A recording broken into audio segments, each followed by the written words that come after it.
I feel like society it all comes down to mommy and daddy. And when you have more dysfunctional marriages, you're gonna have more dysfunctional children being raised out of those marriages. And that's going to enter society and it's going to affect society, and you're going to find more dysfunction in society. So I feel like until we kind of start fixing that, which is why I respected Kevin, because he recognized that more so within the black community, within his community. And it was almost like he felt like this was his calling, like this was like a big deal to him. I'm not in favor of everything that he always did and everything that he always said, but you cannot deny his impact. I mean, if there was no problems, he wouldn't exist. He wouldn't.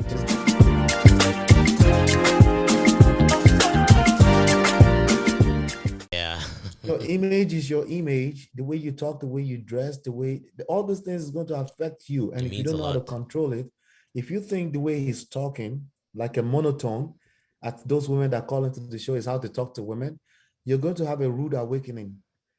And that's what I think the big problem with majority of the followers are going to be. When it comes to application, there's Kevin Samuel as a textbook. There is Kevin Samuel application.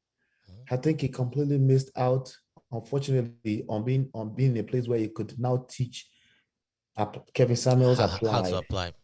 I mean, there was so much more he could have done. I was hoping that his content would kind of evolve and he would kind of get away from that whole telling women. You can lie to yourself, but I'm looking at your pictures. I know. Don't you think I look nice? I think you look fat. You know, it's okay for you to like give statistics, but if you can't give me the references and you can't show me, I'm not going. Okay, hold on, ma'am. Don't play with me. You know don't play. No. See, I'm about to go there with you because you asked me where I got them from, and all you got to do is get off your ass and go look for them yourself. Yeah, I'm juicy. I already know that. That's not the word I would use.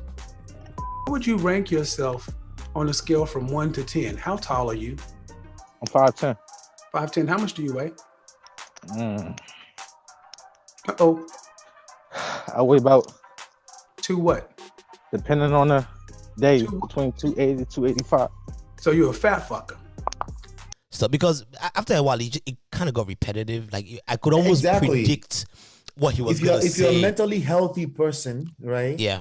At one point you're like, this it's a bit much. So I was hoping his content would kind of evolve, and I felt like he was working on that. He had at least get into the mainstream. He was in some videos. Some rappers had at least shouting him out. And you know, he had always talked about wanting to become have his TV show. Yeah. And then, you know, maybe he could moderate that a little bit. Training, some kind of maybe he could moderate that a little bit, and then maybe give men a little bit of a dose of his medicine too. Like maybe highlight that. Because honestly, I feel like one thing that he was definitely right about is that there is a big problem with relationships today. Like you cannot deny that. Divorce rates are at an all-time high. People are unhappy. There are people that are just opting out. You have the incels that are not even bothering. They've decided they've given up. You have the femcells, I like to call them, the feminists that all men are scum. Like there's so much chaos right now. The feminazis. Yeah, there's so much chaos right now that I don't think people understand how much we need each other and how much we need to. And you know, I happen to feel like the family is the bedrock of society. Some people don't agree with that. Me too. But that is my belief. Yeah. And in order for us to have a good, thriving economy, a very, very well-rounded country, I feel like we need to fix our relationships. I think that's where all our problems, all these the cultural wars that we're having, it's all stemming from all these people that are. There's so many people that are from broken homes. So many people that are not fully adjusted. You know, I like to say, I feel like society it all comes down to mommy and daddy. And when you have more dysfunctional marriages, you're going to have more dysfunctional children being raised out of those marriages.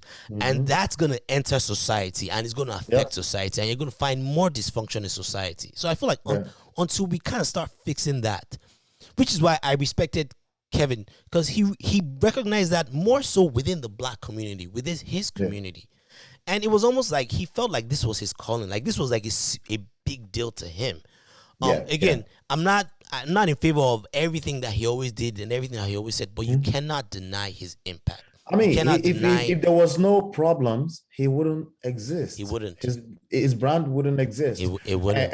And for me, when I first, because I had a few conversations with a few friends, I actually have, quote unquote, a friend of a friend who saved their marriage from listening to Kevin Samuels. Kevin Samuels, wow. Because she got her shit together after, some people just can't see it, right? Yep. And but for everyone like that, there's 10,000 people that resent him and resent black men more, because a lot of those followers you were talking about are now running around town, around the streets of social media, yarning their mouth anyhow at women. Yes, it's crazy. It's crazy. Every single, by the way, he's been claiming 8 couples that he got together in the last 2 years, 8 couples. But for every single one person, right, there's thousands upon thousands of extremely toxic rhetorics out there. It's wild, and that's why his legacy, the way I see his legacy, it's going to be such a mixed bag. It's not pure. It is. But as men, let's get down to it now. As men, we have to be okay with that. Okay. When we're trying to solve problems, we create new problems. That's every profession in the world understands that. Try our best to mitigate that. Yeah. But when if we don't have these hard conversations, we're not going to fix a problem that the numbers are clearly saying there's a problem, right? There is. So it's okay that a Kevin went through here and instigated a conversation. It's okay. Yeah. What I don't want is men still perpetuating the same duplicating those efforts. There cannot be another Kevin Samuels. We had him. We needed him. We needed that impact, but it can't. Everyone can't go around playing the Kevin Samuels role. You can't do that. It's just not gonna work. Especially guys that it's like, do you understand that these women are leveling up to? These women are they're getting bags physically anymore. Exactly. They're getting better back than you. You know what I'm saying? So and I think that's a frustration with a lot of these men. They realize that, and now these days, in order to get married, there's a higher threshold that you need to meet in order to be financially stable. Mm-hmm. Before we go though, please don't forget to please hit that subscribe button right there on the Smiling Software network page.